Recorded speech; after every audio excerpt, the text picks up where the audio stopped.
Hello viewers, welcome to Sudha Rasoi. మీరు చూస్తున్న ఈ పువ్వు చాలా మందికి తెలిసి ఉంటుంది. దీనిని అపరంజిత అంటారు లేదా శంకు పువ్వు అని కూడా అంటారు. ఈ చెట్టు ఇండియా, శ్రీలంక, మయన్మార్లో ఎక్కువగా పెరుగుతూ ఉంటుంది. ఇవి ఇంకా మెహరోని, లలిత్పుర్ అనే అడవిలో బాగా పెరుగుతాయి. ఈ పువ్వుతో పరమేశ్వరుని పూజించి మొక్కుతూ ఉంటారు. అందుకని ఇది శివుని పువ్వు అని కూడా అనేవారు. ఇంకా ఈ పువ్వుని డెజర్ట్స్లో, ఆయుర్వేదిక్ మెడిసిన్స్లో వాడుతూ ఉంటారు. ఇతర దేశాలలో ఇది వంటలో కూడా వాడుతూ ఉంటారు.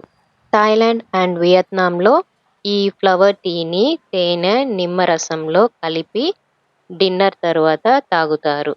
వేడిగాను తాగొచ్చు, చల్లగాను తాగొచ్చు. ఇది నిద్రకి ఉపక్రమిస్తుంది, అందుకని రాత్రిలో ఎక్కువ తాగుతూ ఉంటారు. ఇది మెమరీ లాస్ని, మెంటల్ ఇల్నెస్ని, ఓసిడి ఉన్న వాళ్లకు, ఇంకా డిప్రెషన్ అండ్ యాంగ్జైటీ నుంచి ఉపశమనం కలిగిస్తుంది. బ్యూటీ పరంగా కూడా ఇది హెయిర్ ఫాల్ని, గ్రే హెయిర్ని, ముఖంలోని ముడతల్ని తగ్గించి స్కిన్ మాయిశ్చరైజర్ని పెంచి యాంటీ ఏజింగ్గా పనిచేస్తుంది. మరి దీని రెసిపీ చూద్దామా? మరి 100 నుంచి 150 ml నీళ్లు పోసి మరగనివ్వాలి. స్టవ్ ఆఫ్ చేసి పువ్వులను ఈ నీళ్ళలో వేసి మూత పెట్టాలి. అలా 5 నిమిషాల పాటు వదిలేయాలి. మూత పెట్టడం ద్వారా పువ్వులోని పోషకాలు నీళ్ళలో వస్తుంది. నీళ్ళ రంగు కూడా మారుతుంది.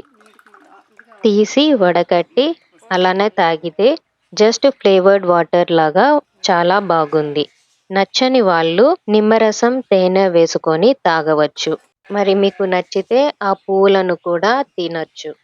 దీనిని మధ్యాహ్నం భోజనం తరువాత లేదా నిద్రపోయే ముందు తాగితే ఫ్యాట్ని రిమూవ్ చేస్తుంది, నిద్రకు ఉపక్రమించడానికి దోహదం చేస్తుంది. ఇన్ని రకాలుగా మంచి చేసే ఈ హెర్బల్ టీని మీరు కూడా ట్రై చేసి హెల్తీగా, యూత్గా ఉండండి. Thank you for watching.